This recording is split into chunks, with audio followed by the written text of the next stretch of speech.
You might want to start that all over again. No, we don't do that. What tumbled out of your mouth was a phonetic abortion, and I think the only thing you can do is to start over. Probably not. Oh. What are they going to do? Bomb England? Oh, they might. They got nothing better to do. They're kind of crazy. Welcome to the Deadzone Podcast. Deadzone is the sci-fi tabletop miniature skirmish game from Mantic Games. And now, here are your hosts, Rob Harper and Jack Fike. And I am your announcer, William Randolph Wintergreen.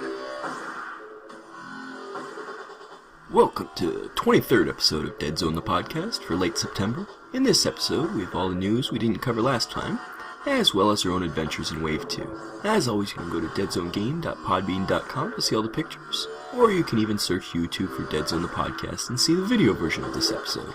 And now on to the show. Well, we find ourselves once again in Deadzone the Podcast. Welcome back to Deadzone the Podcast. It is episode 23. Yes, from late September, it seems. Late September indeed. And this one's all the news we were supposed to talk about last time. But the unboxing was priorities, young Robert. Priorities. Yes, it was a fun time. We had a lot of fun. It was probably the worst episode we ever recorded. Probably. A lot of crumpling in people's ears. It was a disaster. Surprisingly, we're getting worse. Our first unboxing, far superior. Yeah, we thought we'd get better. No, we're not. We're getting worse. And I apologize. Someone got distracted halfway through. But you have that yoke of shame to bear, and I'm not going to hold it against you. Anyways, this one we'll have some pictures of some of the stuff we've done since the unboxing. But a lot of news, a lot of things happening over at the Mantic. The Mantic. Okay, well then let's get started, shall we? Sure. What's up first? News. News. Yes, the first news is not good news. The first news is not good news? Not good news. The bad news is that Wave 3 has been pushed back to November. It was supposed to be October for our hard plastic, but Mantic showed us a picture of the hard plastic Forge Fathers and where they have issues. From where we're sitting, you probably can't see it as much, but they've got divots in the molds. Well, you know that I do have superior eyesight. Oh, that's true. I can't see well, but Jack can see fine. I do see that there are pronounced divots in the mold, and the thing is, it's not uniform across the whole sprue. One of them's like got it looks like a huge pit, and the other one's like, oh, okay, you can see a little tiny dimple. Yeah, I don't know if it's air getting in there. I don't know how it works for injected molding. I'm not sure. But, it's something, it's either an air pocket or things aren't forming correctly when it dries. But clearly there's a problem, and the issue is being addressed, and it's taking longer than they anticipated, unfortunately. Unfortunate. But the good news is, since it is taking longer, is it good news? Maybe not, because it's going to cost us some more money. Hasn't cost me anything. Well, it's a Wave 3 survey. They said there wasn't going to be a third survey for the Kickstarter, but they've, since it's going to take that much longer, they have time to fit in another survey. So, there's another chance for anybody who's in the Kickstarter to get some Kickstarter pricing. Free shipping. Wow. Because they still consider shipping part of what you already paid for the shipping, so it's nice of them. So, if you're part of the Kickstarter and you want to get some stuff you never thought about, or you're like, wow, those Asterians do look awesome. Yeah, definitely. If there's something that's come out and you've gone, you kick yourself. I wish I had gotten a Strider, because they're awesome. They are awesome. Or a Stunt Bot, because you're orc-loving scum. One of those people.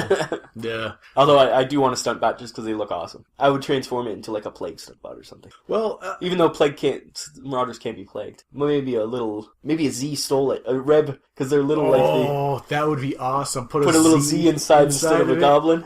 Okay, well. We might get a stunt bot just turned into a Reb stunt bot. Reb stunt bot. Okay, well, not to get sidetracked or anything like that with stridery goodness, but so if there's anything that you wanted to get, you didn't get the first time around, and you're thinking, I coulda, you're gonna get free shipping, and you're gonna get the Kickstarter pricing. So. Yeah, if you're part of the Kickstarter already. Unfortunately, they can't let people in who aren't part of the Kickstarter. But no, but that's the joy of being an initial backer. That's the part. Yeah, all these people complain about not getting their stuff first. This is this advantage you get. You get better prices for longer. For a long time, you're getting... It's been over a year, you're getting great prices. On the ground floor. So that's... Take advantage. Yep, for sure. And I think at least I'm going to get the Asterion booster because I want that flying Asterion now that I've seen the Asterions. It's so cool. And I don't know what else. Maybe some more zombies because they're wicked. Yeah, maybe a stun bot. We'll Pathfinders. Damn it, it's getting expensive. You just keep listing off everything. And they said that not everything will be available, so we'll have to wait. By the time this comes out, the survey should be out, so we'll see what they're actually offering. So right, there's some things that they said that weren't going to be available. We weren't sure. Maybe it's the metal ones, or maybe it's the new ones because they're not ready yet. Or there could be any number of reasons, and we'll just have to wait. We'll have to wait and see.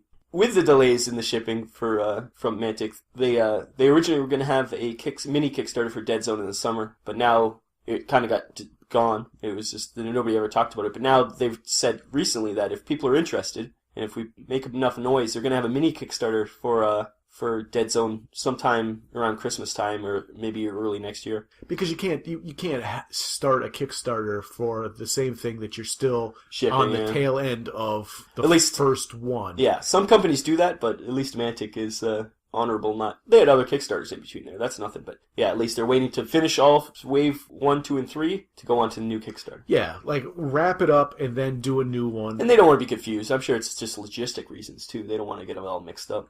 Anyways, they so this is a mini Kickstarter. They said that they're definitely going to have Vermine as the 7th faction. And so we'll get those as a starter set. And they also said they'll have some extra minis for all the existing factions. So we'll get some new stuff there. But they said if it's successful, they'll as always with Mantic things, as it gets more popular, more stretch goals, more things offered, that they might add some Warpath stuff into it. So I can imagine if this thing kicks off, we're going to end up with it. It's not going to be a Deadzone Kickstarter. It's going to be a Warpath Kickstarter. Okay, just off the top of your head, you're in the know. You know more. Dream Kickstarter stretch goal from the Warpath. Go. So it starts off at Deadzone. People pay for their other stuff, and as it gets closer and closer to the $1 million mark, as always, I definitely would like to see some what are they called for? What are they called for 40K? Those tanks? I can't remember what they're called. Like a Rhino or whatever they're called. Yeah, those kind of troop transport kind of tanks for Warpath would be awesome. So some sort of APC. Vehicles. Everybody knows I want the vehicles, but those kind of tanky, bigger tanks. Like you can get. I got a tank from Antinotus Designs. But it's an APC, but it's smaller. I'd like to see a much more bulkier. Maybe some flyers. Nice, cool, cool looking vehicles. Okay. So, and obviously, we know that there's going to be more scenery. They love their battle systems, or their battle zone scenery. So you're probably not alone. That would be something they'd want, because I see, and they were talking, I think another thing they mentioned was the Vermine would be another kind of a dead zone for them invading. There would be like the new plague, kind of.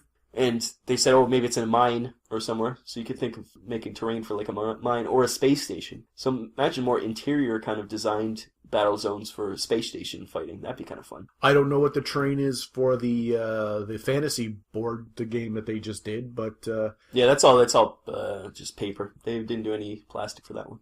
But if I was gonna make inside cavernous terrain, they could definitely use it for both of them. There you go. Yeah. I'm touching my nose and pointing to Rob like, you got it. You cross pollination. You know where I was going. Yeah.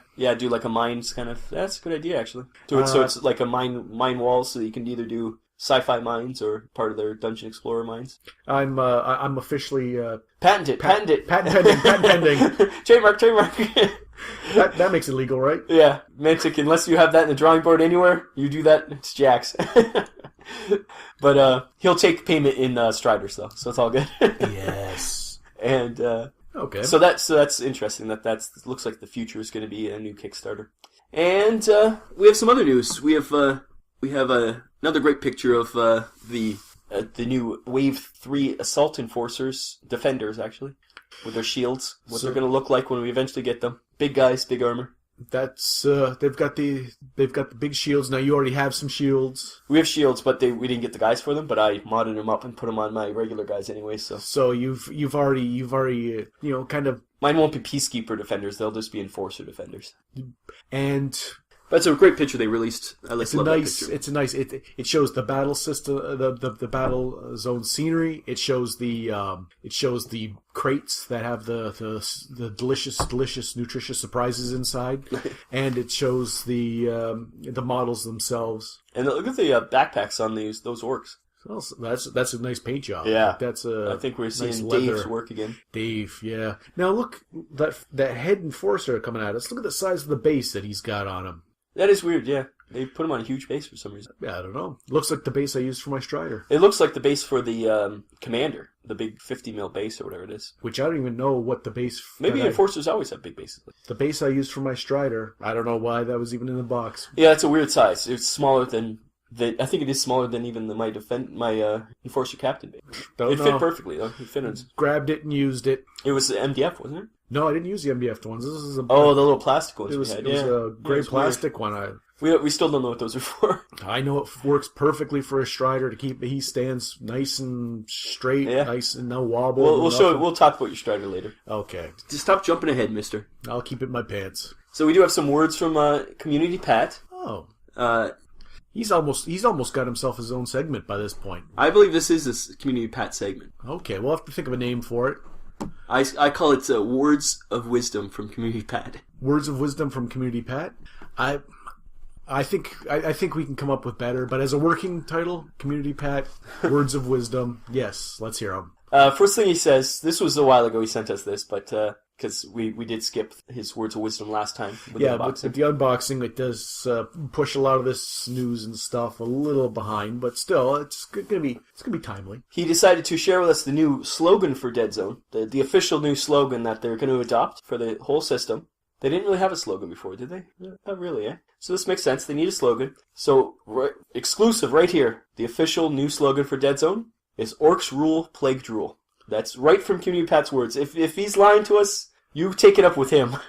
Oh, Community Pat. I don't believe that is the slogan. I don't believe it's been the slogan before. It won't be the slogan in the future. And I would say it's probably the wishful thinking of someone with green on his mind. Yes. And we asked about the shockwave rule a long time ago and what it was, and just to let everybody know that it's for blast weapons, it's the equivalent of the blaster the Sorak massive has. frag. Now it's the difference between massive frag and blast and shockwave. And the reason we brought it up was the experimental weapon that came with the Plagued Out Enforcer. Does have this rule. It was called Shockwave, and it's you work the hit out normally, then you apply the blast effect to the +2 modifier. So it's the difference between the frag and the. You get extra dice to blow up to knock people around, and the TK0 Reb weapon has it. And Pat said that it's a real as we would say, but we have to bleep that. Okay, well he used the word, but we're not going to use the word. Well, I'm using it, but when I say it's just going to be the beep. Well, that's annoying. That just beeps about 10 times. Wow. And he also had said that several people at Gen Con did request the cargo ship be made into a full kit. And he said, dear God, no. So hopefully we did encourage people to... We begged people not to, so I don't know. Right. We don't do that. That's what we said. We said, please don't. We refrain from instructing... refrain from requesting that Ronnie add that as a kit. Battle zones use more kits. They actually have a really good range. Have you ever seen all the different battle zones you can get? No. They have a neat range. They have right down to little barriers with gun emplacements, right up to cities. Really, it's a great combination. One last thing Pat asked us to mention is that we were personally in the Ontario area of Canada. And he was saying that they're looking for more Pathfinders, and definitely in this area of Canada, and I'm sure everywhere. So if you're interested in becoming a Pathfinder, please do contact Community Pat at Mantic Games. Please do contact us, and we'll pass it along to Community Pat. If you're in the Ontario area and you want to be a Pathfinder and you want to demo games and get the word out and make sure that other people learn about and enjoy. There's a lot of incentives to becoming a Pathfinder, but it's really to get if you want to make this whole thing greasy and seems like it's people aren't going to do things for no real reason. Other than for the love of the game. Why would anybody do anything for just the love of the game, Jack? What are we doing right now? We're idiots. Okay. We're idiots. Okay. Well, us being idiots aside, so you contact us and we'll let Pat know. Let Pat know, and we know if you say where you're from, we'll be able to say, okay, that's close by, whatever. We can. We could be a go-between, or we can, or if you're anywhere in the world, they do have a Pathfinder program, and we do want Mantic to spread like the plague. Spread like the plague. Be a stage 1. Be all you can be. Be the plague. That is the new. That's the new slogan. And I think maybe a copyright infringement on the American military's. What are they gonna do? Bomb England? Oh, they might. They got nothing better to do. They're kind of crazy. Okay, drone strikes aside. Okay, well, thank you. Those are some words of wisdom from Pat. And we actually have another new segment. Another new segment. They all can't be new segments. Well, Pat's isn't a new segment. We've been doing it for a long time. Yes. We have news from Kai. Oh, Kai, our delightful Scottish lass. We have the Mantic Open Day at Mantic HQ on 29th of November 2014. We'll have the link to the place where you can buy tickets. But Mantic Open Days are amazing from the coverage we've seen of them. Yes. Great stuff. We wish we could make it to any of them. We do have contacts over there, and they send pictures, and it's... Beast of War covered it one year, and that was amazing. We've always seen it looks like a fantastic shindig, so... And also, they also have great goodie bags with lots of fun stuff, so if you're in the Nottingham area, please do check out Mantic Open Day, and be there for us. Be there for us. Just take some pictures. Let us know how it was. Rob from the rich, give to the poor, and say hi from us. Thank you, and that's all we ask. Yeah, so I think that's our news from Mantic. So why don't we take a quick break here? Quick commercial break. And, for Mantic, and then we'll be back to discuss more things that have been going on. Okay, come Lots on back. Of news. You have been listening to the Deadzone Podcast with your hosts Jack Fike and Rob Harper. Deadzone is the tabletop game from Mantic Games. Please visit them at manticgames.com. And we're back. Thank you, Wintergreen. As always, a delight. It was refreshing to hear your voice. He's an impressionable young man with a head full of dreams and a soul full of a song. He whistles to himself just the most beautiful melodies. On to what we've been doing for some of this. Just for some news thing. I did make some stage 3 counters to keep track of stage 3 Ds and A's, because God knows you have too many of them. The story is that when we played last, Rob was playing with some sort of like a conglomerate. My corporation team. Corporation with a bunch of different the sames, and he realized that it was a complete nightmare to keep track of who he's moved and who he hasn't without a card for each. Something he hadn't had to deal with. Yeah. So... Yeah, usually I have when I was playing Enforcers, I had 6 models max, so... It was very easy to keep track of. This is now...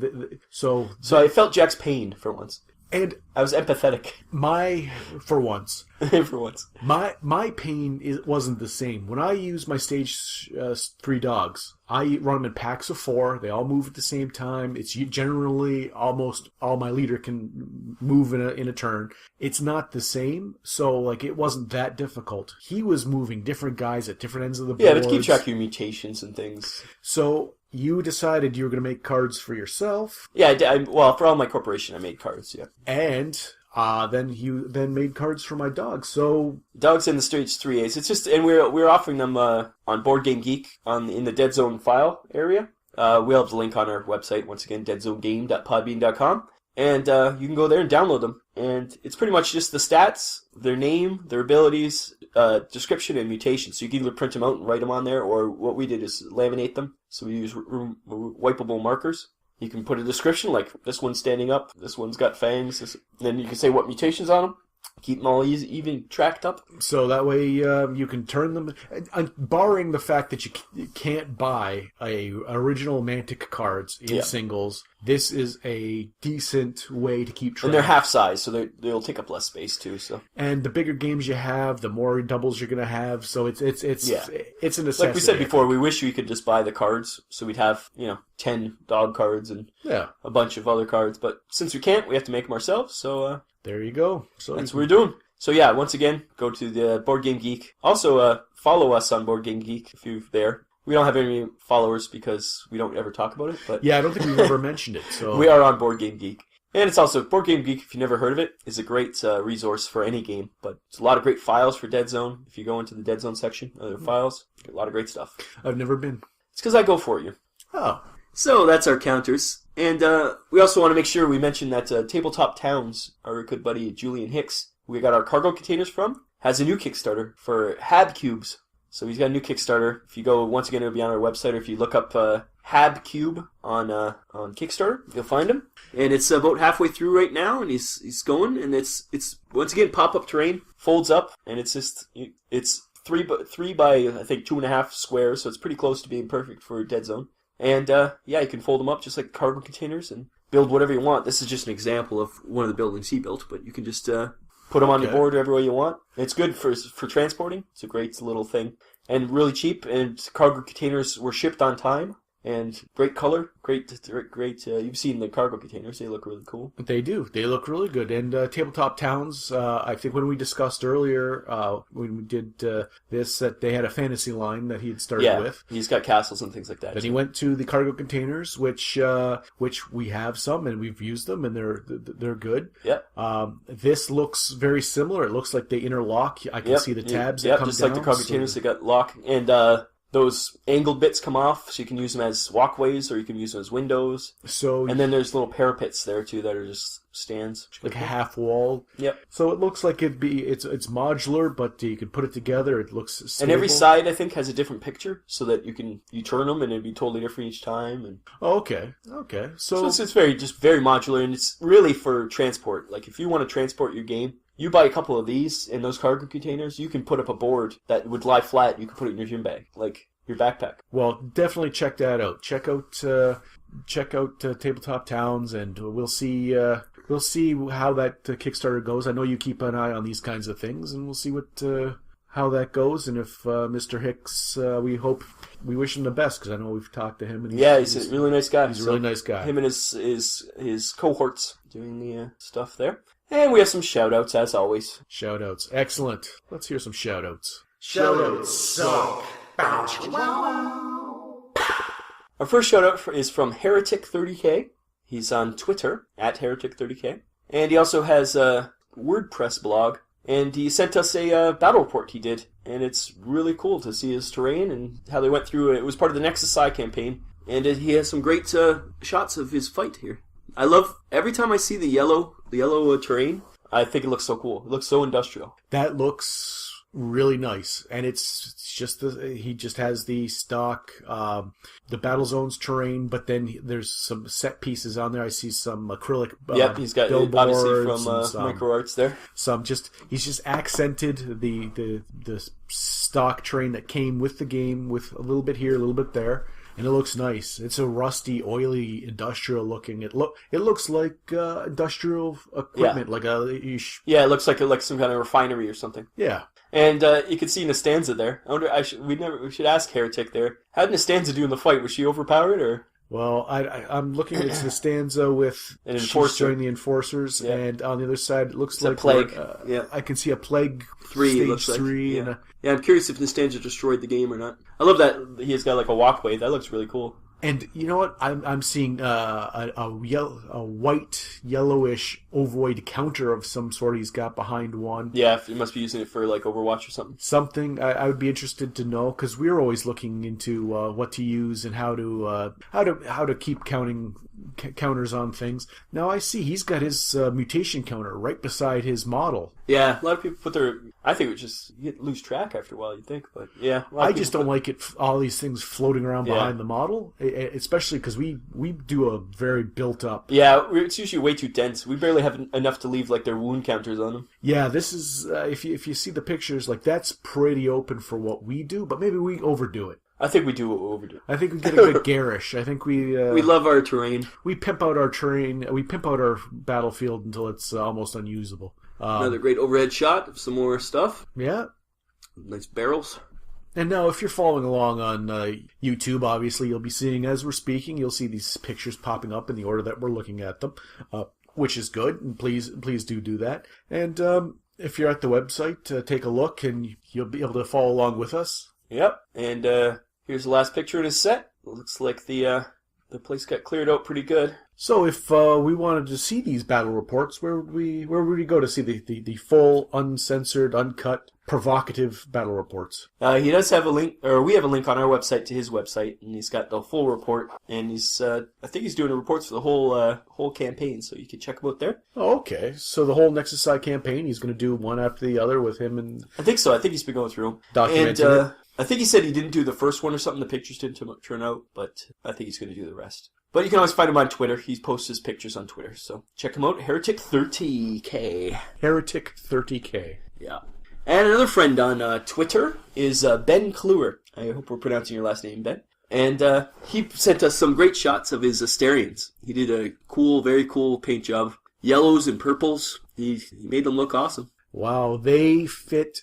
That is the paint scheme that kind of looked like the Mantic, the drones with the purples and the very vibrant. Oh, look at that! Yeah, there's a nice close-up shot of one of his ciphers. Rob, just scroll down to, I think that's the Black Talon because it's up on the rubble. Yeah, he's got it on the rubble. Yeah. And you can tell Black Talon's got those big wings. That face with the white. I really like that. That is amazing because that's not a detail you can see, and I didn't see it on the heads are so small when you're putting it together. I had such a hell of a time because the heads are so teeny. And you got to put them between those shoulder blades, and I was using tweezers, and they kept flying off. And you've lost more than one head in that room. Luckily, I found all the Asterian heads. I've lost other heads in the past. It's a good thing you didn't just reach down, find a head, plunk it on. Yeah, you'd end up with there's that plague head. There's that plague head I was looking for. Yeah, that's right. No, but he's highlighted that face on there, and that's a feature I didn't even see in there. That right there changes kind of what I thought. Yeah, he looks awesome.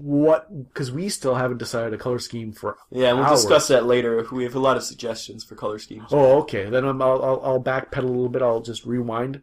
But yeah, I love how he did the face masks. Yeah, that's nice. That's a good job. Yep. And Ben, please do send us more pics. Here's another great shot. Same with the Black Talon again. He's cool looking. Yeah, he did the face really cool. Before we talk about paint ideas, let's take a break. We'll take a short commercial break and we'll be right back. Do you like Mantic games? Do you want to read about your favorite games in a monthly magazine? Have we got the offer for you? Iron Watch Magazine. Iron Watch brings you the latest news, articles, and short stories taking place in the Mantic universe. Dreadball, Kings of War, Deadzone, Warpath. You want it? They got it. Ironwatch.wordpress.com. Get it now for the low, low price of free. You can't beat that at twice the price. That's ironwatch.wordpress.com. Download now.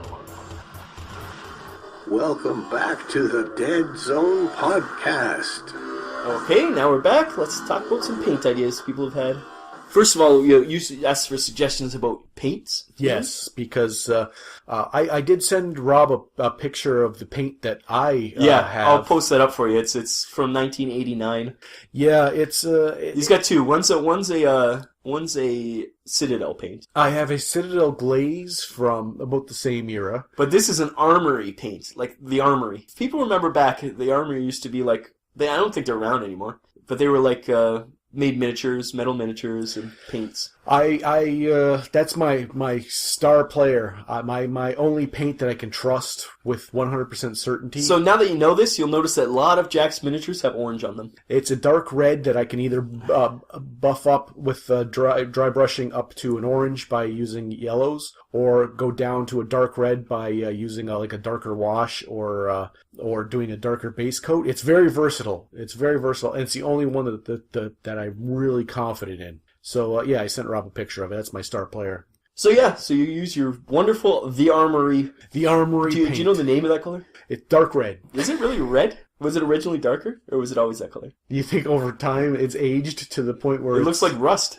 Well, it probably is rust, because red usually has iron in it, so it probably rusted. It's nice. You'll see a picture of it. And again, so that is why I implored our compatriots, the fans of our podcast, anyone else who would listen, I just begged for some suggestions as to what paints I would get so that I didn't just have one good paint and a lot of other art. Yeah, because you got nice washes. You got all the washes from Secret Weapon. I got Secret Weapon washes, and they're amazing. You just need something to put them on. Yes. I need to update my paint selection. So I did. My criteria was, since I have no paints, I would have to get a kit of some sort. Yeah, starter set. And I wanted something that would fit my my needs for basic colors for painting miniatures. And so off of our YouTube, we have Evil Harry Dread 59. He's called Mike's on the Mantic forum. He left us a message. Would you like to read the message? Okay, I will read that. Since you can see and I can't. Okay, it says, great show again, guys. Just regarding paints, I really can't fault Vallejo. The Citadel/GW paints are great, but they're also more expensive. Which goes against Jack's fiber of every beam. Yeah, for sure. Where I'm, it's about 50C per pot, which adds up. Plus, the pots are smaller than the Vallejo.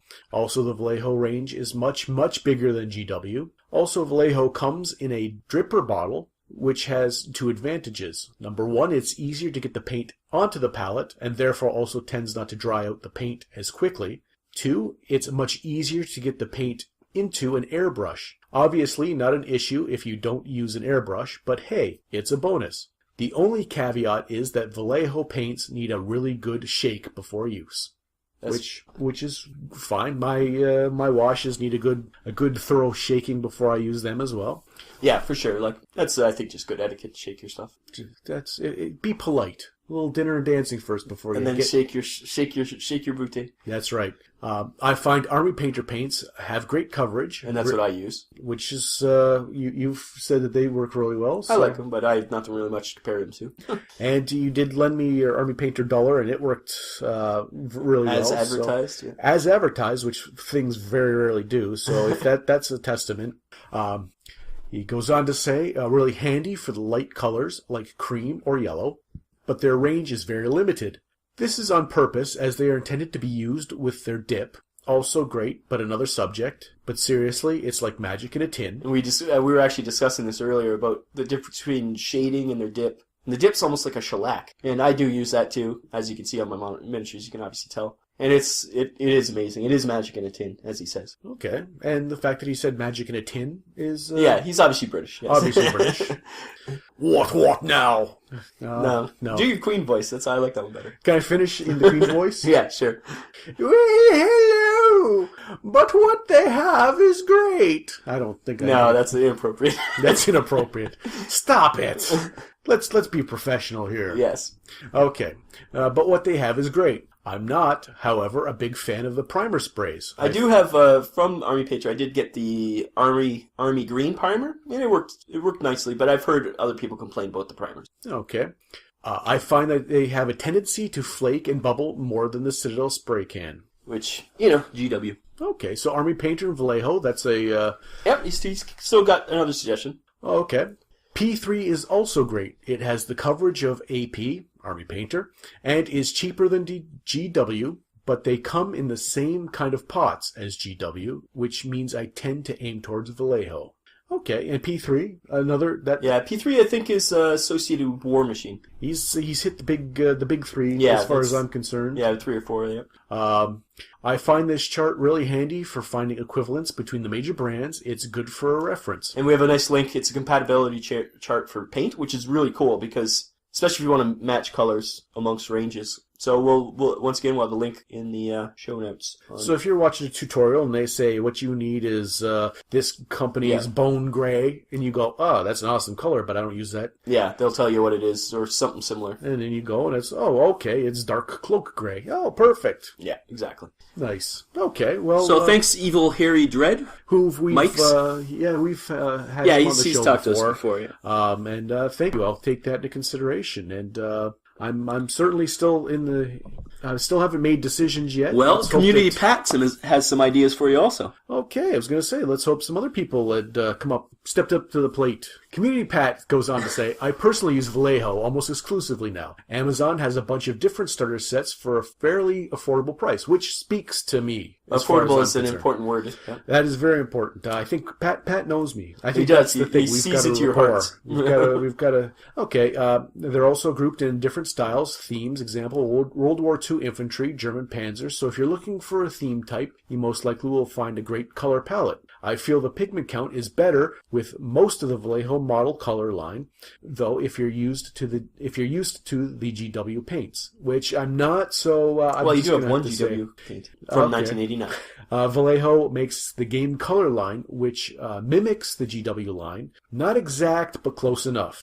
If you really want to spend cash, they'll sell a suitcase, with brushes of each line, but a bit expensive, around $200. Even that's not horrible, though, like, to get, like, tons. $200 isn't horrible for paint. Well, I'm already clutching It's expensive. I'm clutching my pearls, and I'm looking in the vicinity for my fainting couch. $200, let's dial it back, how much Pat. you spent? $80 on just your washes. And that was that a foolhardy Yeah, but it was like adventure? a year ago, so now $80 a year for paint. You still are surprised that I went with that. I am surprised that you paid that much for that. Okay, Community Pat goes on to say, plus the dropper bottle makes it easier to mix paint, and since you're not dipping in the pot, it helps you save the brushes. Okay, well, so it looks like Vallejo is the choice of so far for most people. That's two choices for Vallejo, and Amazon. I might have to give that a look. Yeah, Vallejo looks like the winner. I do have one Vallejo paint. It's black, and I find it's funny.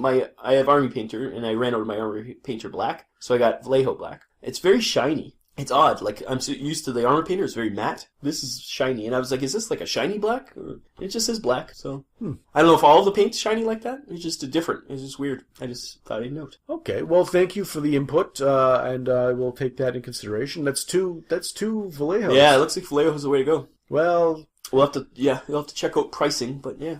Yeah, okay, good. Thank you to both of you. And as we were talking about earlier, about the Asterians, we were always begging for paint schemes. We had a lot of answers on Twitter. Yes, because we were wondering what to paint our Asterians in what kind of scheme. And we're having a painter party. Yeah, I think we're going to get a couple bottles of whiskey, and...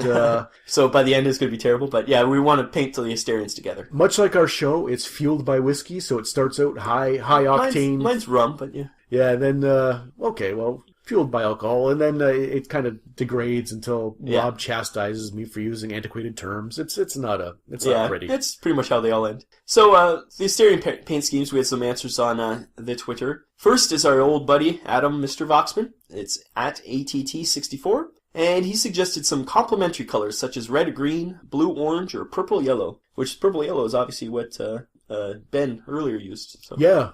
So obviously it's a seems like the legit choice. Yeah, it seems like a very widely accepted color scheme for space elves. Yeah. Although actually just recently, it's not even in our rundown here. Our other good buddy, Joshua Mann, he posted some pics of ideas he's going to do, and he's doing like a white with like a whitish kind of theme, very much like the space elves from 40K, which I don't even know what their names are. No, I don't know either. Eldar from 40K, and so he's kind of using that kind of theme, and they look cool. Our old friend Josh. Yep, Joshua. And Commander Panda, another old buddy, Commander with the extra M, Commander 99 on Twitter.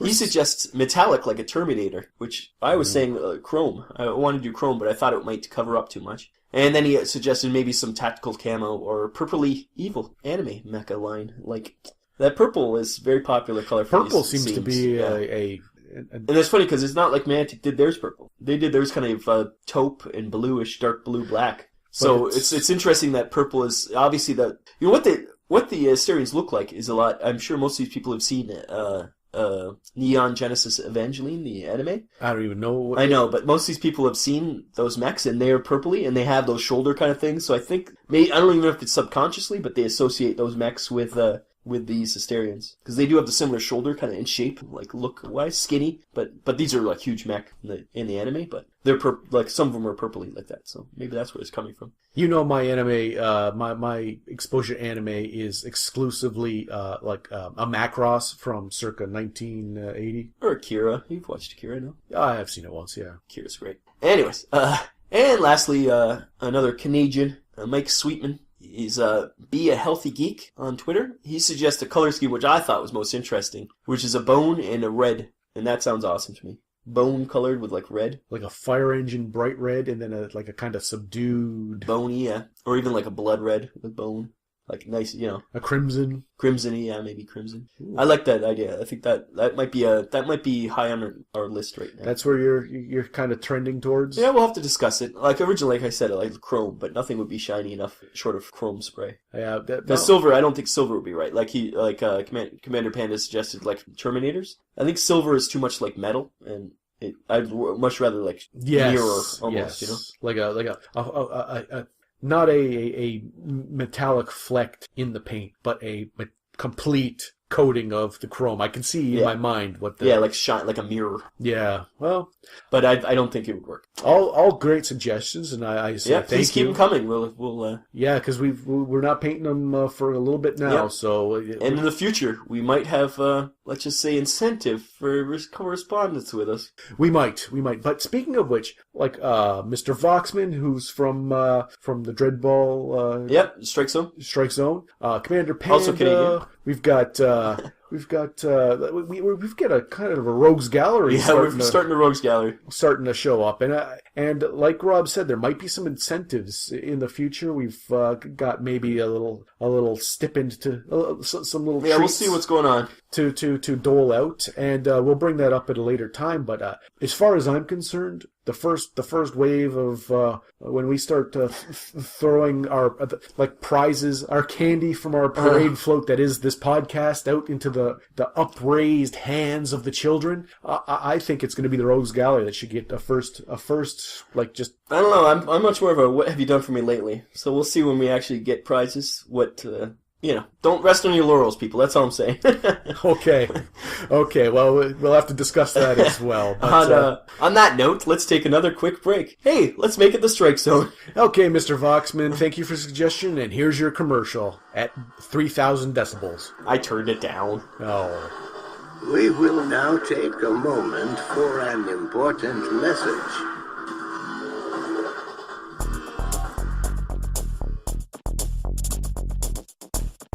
This is the Strike Zone.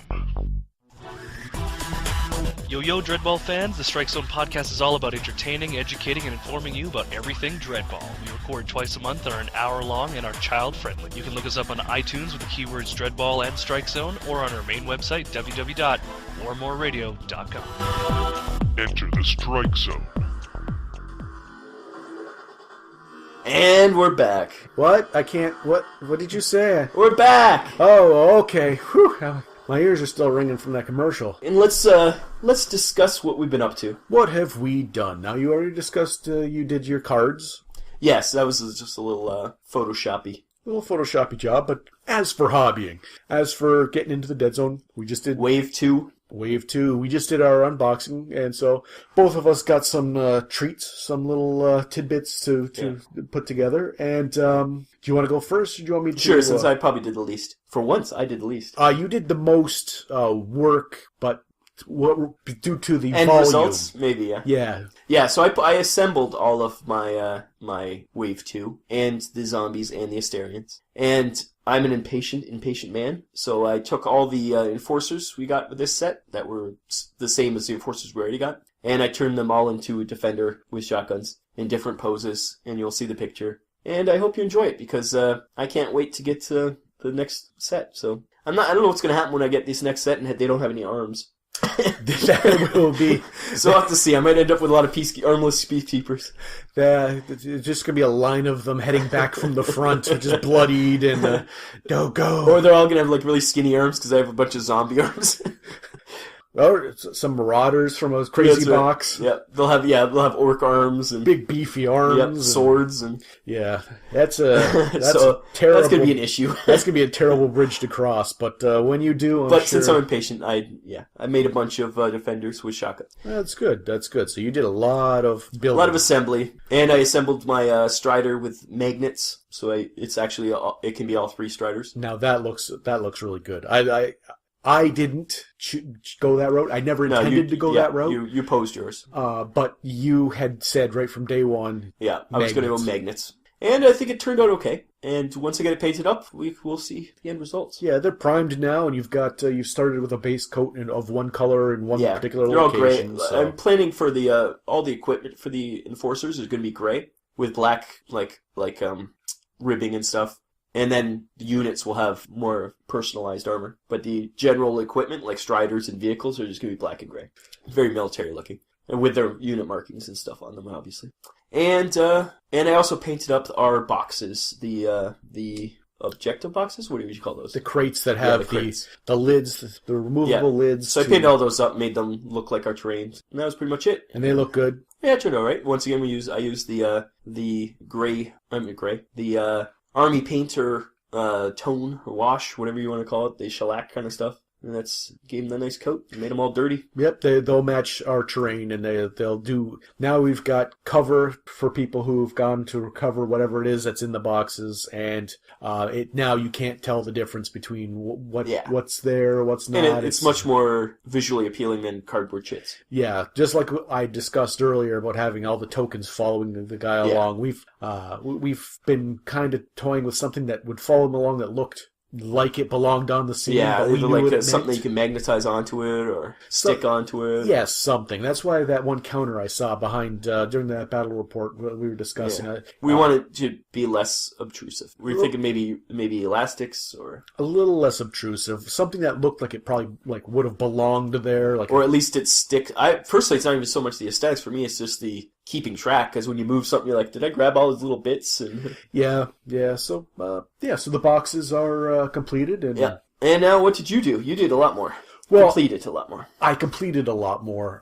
What I did, I started with the Strider. Because you built that during your last podcast. Did I? I can't remember. Was that? Oh, believe me, I remember. Oh, okay. Because I did glue him together in the time that it took for you to continue flipping through some signatured postcards in a book. And I painted him up. Now, I had discussed what I was going to do for the scheme. And if you listen back a couple episodes, we had done a review for the secret weapon bases. And I discussed how I had made some silver and some green, and not only because the bases look awesome, that's what I want to do for the bases, but also those are the 2 colors that I was thinking for my Strider. Yeah, you're testing out. So I wanted to test the washes, the colors, and the whole thing, how they looked together. So it was a two-part assault on getting in my mind squared away what I want to do with the Strider, and that's what I did. And you're going to see the pictures. It's a green paint job on a heavily weathered, what was probably once a nice-looking Strider, fully military-grade piece of equipment, but time has not been kind to it. The paint has... it's been sitting outside. Somebody left it out in the garage in the winter. Yeah, because it's rusted up, paint's all flecked off. There's vast amounts of the paint are gone, exposing the metal. And windshield got cracked. Yeah, I cracked the windshield. Well, you told me that if I was going to do the paint job, I did. And it might have even been on the podcast. Yeah, I don't remember this, but yeah, you claimed that I thought of this cracked paint. You said that I had to crack the windshield, so I cracked the windshield. And it looks 3D. Like, when you look at it, it's really cool how you cracked it. Yeah, I could go into how I did it, but it's not that important. The long and short of it is it's a very distressed looking. I put grime on the window. I made the canopy yellowy white. It's in a sad state of affairs, that Strider. But there's a lot of rust all over it. A lot of rust, all the joints, and I think the back looks even better than the front. Just the parts I chose to pick up with the rust and stuff. And again, I took a base that came out of that Wave 2 box. Yeah, just a plastic disc. A plastic gray disc. We looked at it, said, "What's that for?" We couldn't figure out what it was for, so we put it under the Strider. Don't know, so I went yoink, and then I with the cracked windshield, and I was basing it, and I said I wanted to add like kind of like a complementary, so I made the base look. I painted on it's that a big crack down the base. A big crack down the base with like fragments of pavement just kind of there, just to kind of mirror, kind of just play off the crack in the windshield. And you made the Strider. It could be Plague or Reb. There's no indication of what it is. I put the sealed canopy in, obviously since there's the windshield, so that I could play either Reb or like Enforcers wouldn't be caught dead in it. It's it would have been decommissioned a long time ago. Yeah, they would have scrapped it. Right now, it would have been being pressed into more Defender shields as we speak. But so Reb or Plague, depending on who wants to play it, or maybe even Corp. Corp could probably use it too. They get some corporation who got the lesser of the hand-me-downs. Yeah, I got a hand-me-down from the Enforcers. Okay, well then, so that was the Strider. Even then, they might not be caught dead with that thing. It's pretty beat up. It is pretty beat up. You'll see the pictures. And I didn't use the rockets that came with it. Didn't use the spikes that came with it. You didn't use the flags. Didn't use the flags. Well, at least not on the Strider. Not on the Strider. But so that's the Strider. I started there. Then I did the Sorak Sword Spawn. Yeah, he's awesome. And thanks to Community Pat, you got a color scheme for him.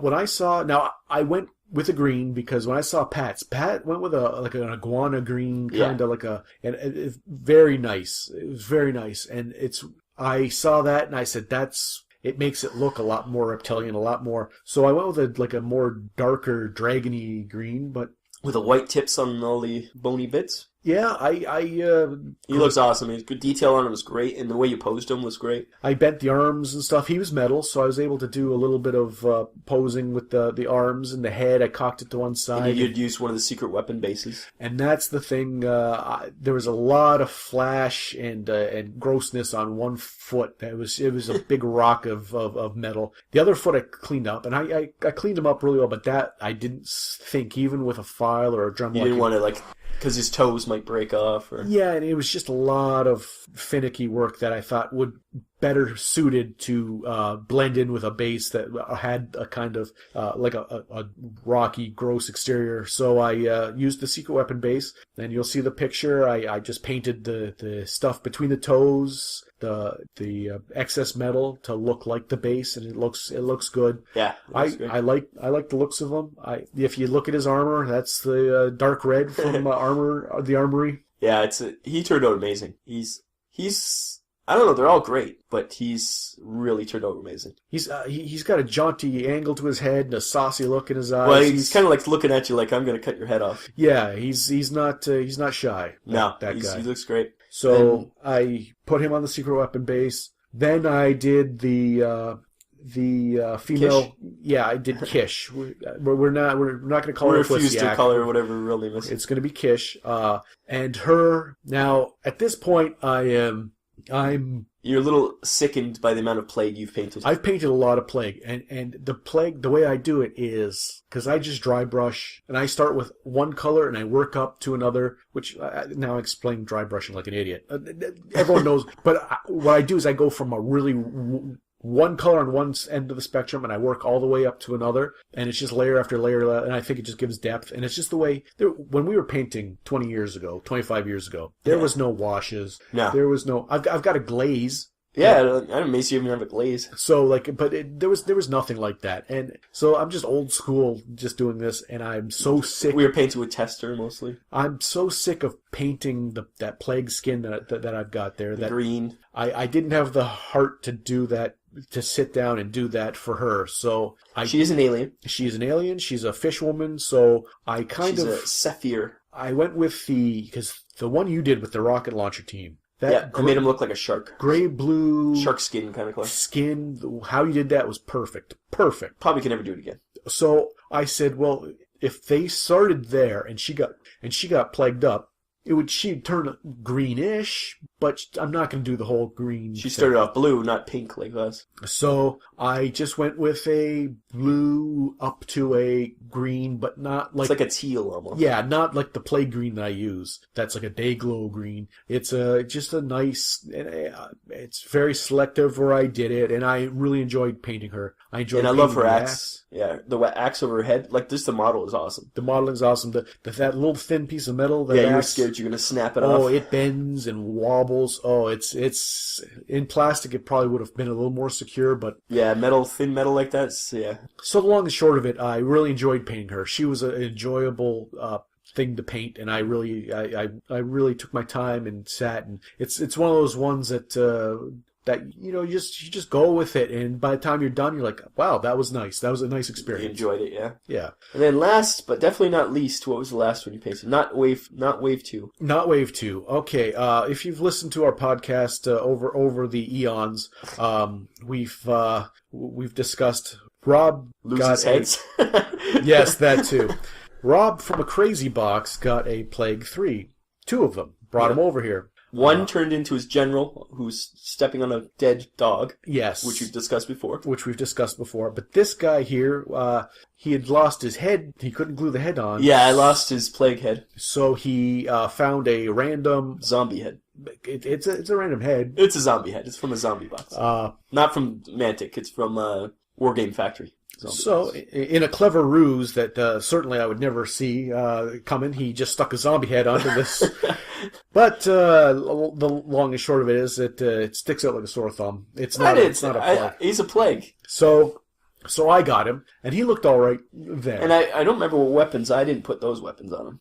No. It came with, gun or something. Yeah, the standard Type 3 equipment. Yeah, I think he had a rifle in one hand or something. But you had also dropped off a couple of... Warpath Marauder, command squad. The command squad. And they have swords. One of them's like a weird sword, pointy sword thing. It looks kind of like a sword and a spanner mated, and it turned into this weird weapon of... You're right, it is like the one of the zombies from Wave 2 has a spanner in his hand. It is a similar weapon that looks like the Marauders just put points on the end. Yeah, they were like, hey, right, that's probably what it is. I'm using this to loosen nuts and or bolts. Oh, but I could also jab this in someone's sternum. Yeah. So... Anyway, so this guy ended up with 2 of those, one in each hand. So I put each one of those sprues had one, so I put one in each hand. And then... modified it to make it look like they're in the right hand, and you can't even tell that they're not supposed to be on this model. I can do a little bit of... I can model. He did model. I was amazed. I looked at it really close, and I'm like, I cannot see where this was originally. And then you also... he looked pretty decent there, and I was going to leave it at that. And we decided that right off. I think we talked about this sometime maybe on the podcast. We talked about how you want to do like a leather face or some kind of scary mask on him. Right. And if you wanted to see him at that point, I used him as scale when we were talking about the secret weapon bases. Oh, that's right. I posed him to fit on one of the bases so that you could see, oh, there's the Mantic body, there's the base. Oh, secret weapon bases are perfect for Mantic miniatures if you needed to. So that was him. He goes on the back burner because, I've got a Strider to paint. Like, come on.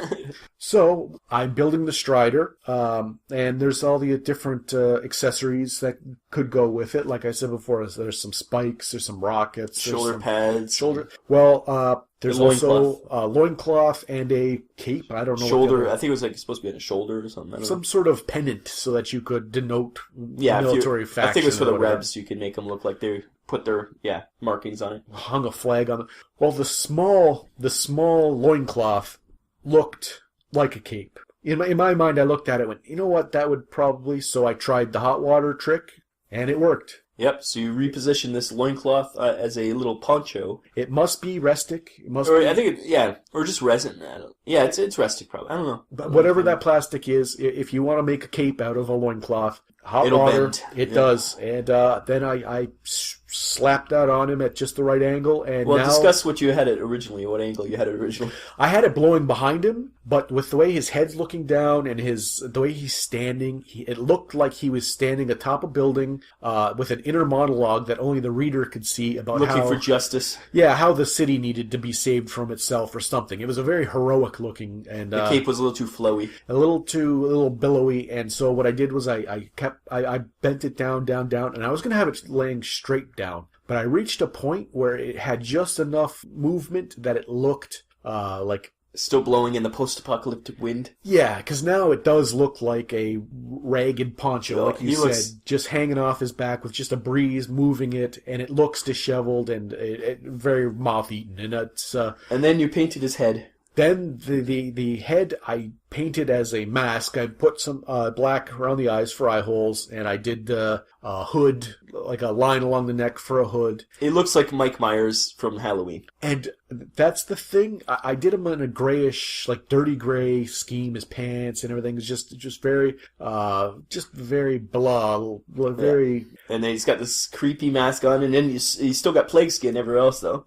And the mask's a little lighter, and I was going to put some details. I was either going to put like some lines over the eyes or something, like make it look like, oh, this guy's wearing a crazy mask. I walked away. I came back. I looked at him and went, no, that guy's... He actually frightened himself. Yeah, that guy's creepy as fuck. He is creepy.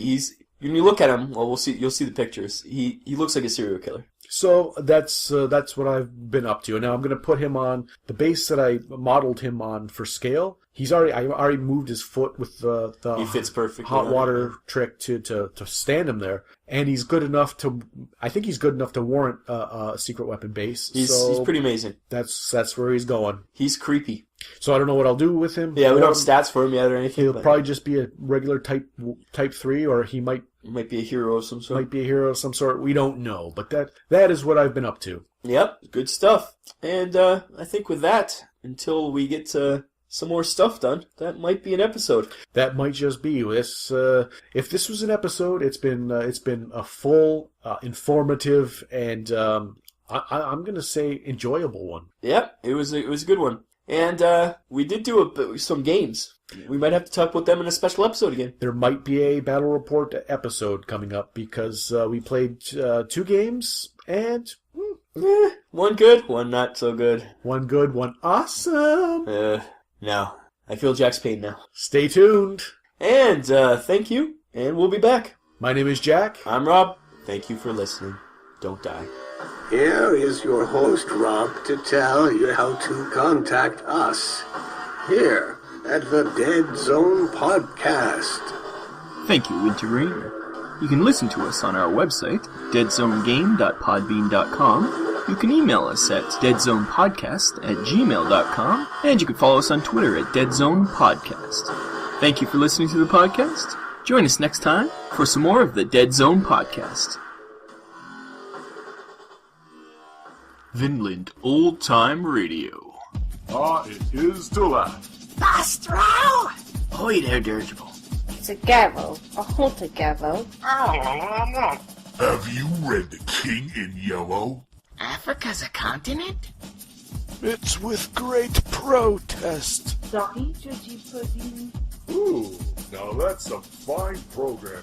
VinlandOldTimeRadio.podbean.com